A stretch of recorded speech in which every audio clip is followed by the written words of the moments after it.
वित्त वर्ष 2026 में अब तक रियल एस्टेट कंपनियों के प्रदर्शन को लेकर करते हैं बातचीत। किस तरह के इनके टारगेट्स हैं, कहाँ तक पहुंचे और क्या कुछ एक्शन हो रहा है। प्रियंका हमारे साथ तैयार है इस वक्त बताने के लिए ये सारी डिटेल्स। प्रियंका बताइए, रियल एस्टेट कंपनियों का प्रदर्शन अब तक कैसा रहा है? बिल्कुल, इसमें अनिल जी जो इन्होंने प्री सेल्स टारगेट रखे हैं पिछले साल से इस साल 23% ज्यादा रखे हैं जितनी भी रियल एस्टेट कंपनियां, और सारे आप अगर आप Q1 से देखें तो जितनी भी रियल एस्टेट कंपनियां हैं उनकी अच्छी शुरुआत दिखाई दे रही है। इनफैक्ट टॉप 10 डेवलपर्स की अगर आप बुकिंग देखें वो काफी हद तक जो बुकिंग उन्होंने प्री सेल्स का अपना टारगेट रखा है वो ट्रैक पर दिखाई दे रही है। 1.49 लाख करोड़ तक का प्री सेल्स टारगेट इन बड़ी कंपनियों ने इस साल के लिए FY26 के लिए रखा है, और उसमें से 30% ऑलमोस्ट पहले क्वार्टर में ही अचीव हो चुका है, जो कि लगभग 44,317 करोड़ है। पिछले साल यही टॉप 10 डेवलपर्स, इनके हम और कंपैरेटिव एनालिसिस लेकर आएंगे, इन्होंने जो बुकिंग की थी वो 1.2 लाख करोड़ थी।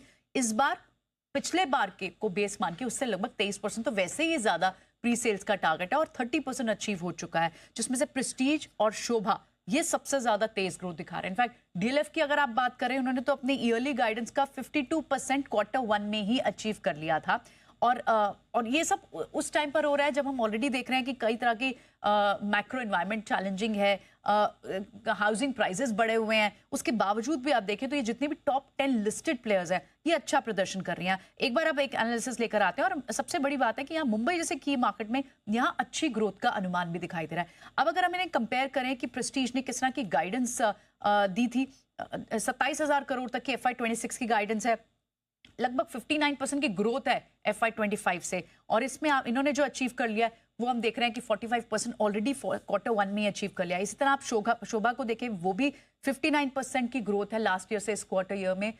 इस ईयर में इनकी जो प्री सेल्स का टारगेट है उसमें से 21% वो ऑलरेडी Q1 में अचीव भी कर चुके हैं। गोदरेज 22% अचीव कर चुका है। इसी तरह से इनकी 10% की ग्रोथ है साल ऑन साल, ईयर ऑन ईयर बेसिस पे। लोढ़ा लगभग 27% तक की ग्रोथ अचीव कर चुका है। प्री सेल्स टारगेट की हम बात कर रहे हैं। Keystone realtors 20%, signature global 11%, brigade 25%, पर जो सबसे फास्ट ग्रोथ दिखाई दे रही है वो प्रेस्टीज की दिख रही है 45% की, शोभा की 21% दिखाई दे रही है, और डीएलएफ ने तो कमाल कर ही दिया था, लगभग 52% अपना प्री सेल्स गाइडेंस का सिर्फ Q1 में ही अचीव कर लिया था। तो सब ट्रैक पे दिखाई दे रहा है इनके अपने टारगेट्स अचीव करने। ओके, तो ये है सारी रियल एस्टेट कंपनियों पर पूरा का पूरा एक्शन। एक बार जरा अविनाश जी से भी राय ली जाए। अविनाश जी, कैसे देखते हैं आप?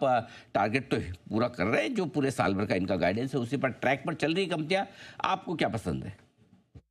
नहीं, मेरे ख्याल से देखिए Anil ji, real estate sector में डेफिनेटली अभी भी जो अब माहौल है वो काफी पॉजिटिव है। हमको लगता है कि जो बड़ी कंपनीज है जैसे डीएलएफ है, ओबेरॉय रियल्टी है, यहाँ पे definitely medium to long term outlook काफी पॉजिटिव है।